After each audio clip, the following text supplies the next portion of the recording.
a vanilla latte with non-fat milk, whipped cream, extra hot, and I can't even wait to try it.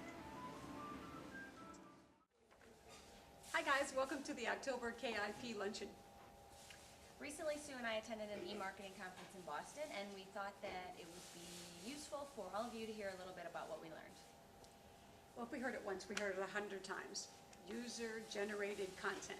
The consumers are the ones controlling the content now. We're no longer in charge of it. They're going to tell us what they want to buy and how they want to see things advertised, and we're going to have to comply. Yeah, it's kind of like when you go to Starbucks. I think they have it figured out. It's probably why they're so successful.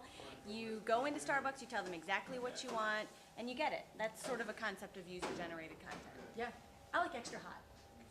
Extra hot is good, yes. I think the thing I like most about the conference is the diversity of the speakers. There was a variety of speakers, a variety of topics, like the keynote speaker from MSNBC, and he really pushed the user-generated content information, and he gave us a lot of information that we can really put to use, I think. Yep. In addition to that, we found out some facts that are pretty amazing, I think. Maybe some of you will already be familiar with them, but a third of all internet users use YouTube, and that's out of 170 million internet users a month. That's about 60 million people. So we can now add ourselves to that list. That's right, yay! So 60 million plus 2. A fifth of those people also use MySpace, and there's also 60 million blogs that exist today on the web. So, as you know, YouTube was recently purchased by Google for $1.6 billion. Those guys are two rich guys now, aren't they? Oh my gosh, what we could do with $1.6 billion. I know it. So the big question is, many marketers are trying to figure out where do they fit into the mix. Let's go to your office and talk some more about this. Okay.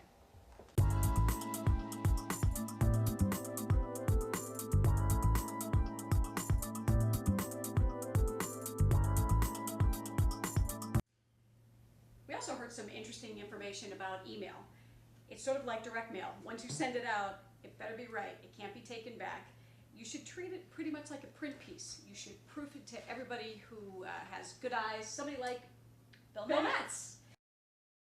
Bill Metz is a good proofer. He's a great proofer, and we need to make sure that the information is accurate, because once it's out there to 150,000 people, there is no taking it back.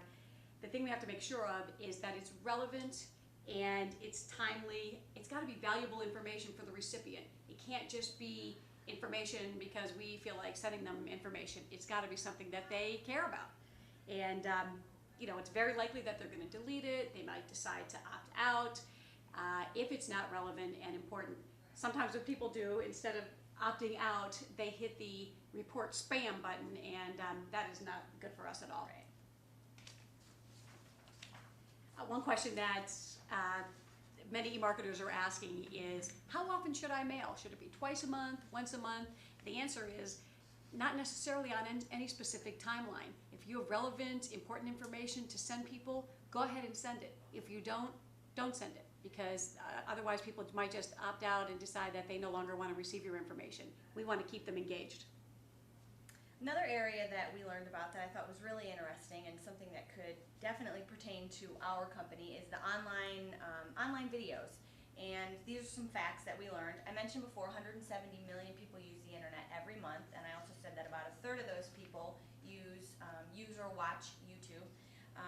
These people tend to watch 5 hours less television on average per week, and with 67% of households now on broadband, it makes it really easy to watch these videos. People are going online twice as often as they used to, and virtually the second that iTunes released videos, millions of them were downloaded. So who's watching all this stuff? 64% of the people are over the age of 25. That's amazing. So, I mean, that's, you know, those are the people that we're trying to target. So, right. 64% of them. What are they watching? Mainly music videos, about 44%. News clips, internet TV. They're primarily watching YouTube, MySpace, Yahoo, MSN. Streaming video is becoming mainstream, and ad spending on videos is definitely increasing. Yeah. One of the other areas that they touched upon is blogging. What we learned is we cannot be afraid of the difficult conversations. People are going to talk about us. Whether we're involved or not involved, whether we like what they're saying or not, the conversations are going to happen. Wouldn't we rather know? That's really the question. I found this to be really interesting that we were told that if we as a company want to infiltrate a blog, we shouldn't pose as a blogger. We should go on, represent ourselves honestly. Who are we? If there's negative information being said about us, we should apologize, try to make it right, but be honest and definitely identify yourself. They say it's very important to do so. So this social marketing stuff, we've been talking about Zanga, Facebook, all of those things. We really need to figure out how we want to use it. In July 2006 alone, MySpace had 54 million unique visitors. And unique visitor is a brand new visitor. They're counted once. If they come back several times, they're only counted as a unique visitor one time. 54 million people as of July 2006.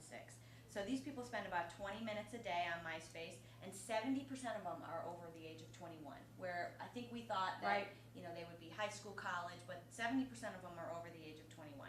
Companies like Jeep, X-Men, Maybelline, they're all on MySpace. It's definitely an interesting medium to consider, but I think we learned in the conference that it's very expensive. Yeah, it is. So it's true. Marketing is changing. The internet is changing. The way people access information is changing, and we need to be on top of this. My God, we have so much to do. We've got emails to send. We've got to get the website optimized. We've got to check out our web analytics, social networking, blogging, podcasts. Oh, interactive. There's just so much to do. I know. Thank God I have TiVo, because with all that there is to do, I can, watch my shows in half the time, and I can watch them when I want to, on my terms. What about the commercials? Skip right through them. Wow. Thanks for watching. See ya. See ya.